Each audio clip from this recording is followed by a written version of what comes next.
বন্ধুরা, এই দেখো আজকে মাংস রান্না করছি। আলুটা ভাজছি। দেখো মশলা দিয়ে দিয়েছি, হলুদ, লঙ্কা, জিরে, লঙ্কার গুঁড়ো সব দিয়ে দিয়েছি। মশলা যা লাগবে, আদা রসুন, টমেটোটাও দিয়ে দিলাম।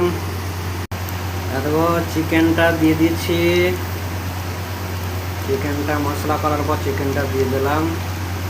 এখন থাকতে দেখো কত সুন্দর লাগছে, ওয়াও। এবার দেখো কত সুন্দর মাংস থেকে তেল ছাড়ছে, ওয়াও। মাংসটা কত সুন্দর রান্না হচ্ছে দেখো বন্ধুরা।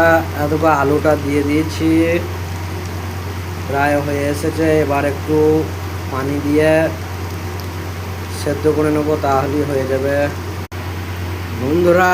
দেখো পানি দিয়ে দিয়েছি। এবার বন্ধুরা দেখো রান্না কমপ্লিট।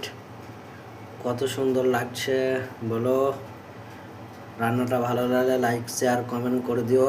আর আগে একটা অ্যাডজাস্ট ফ্যান চলছিল বলে বিশাল আওয়াজ হচ্ছিল।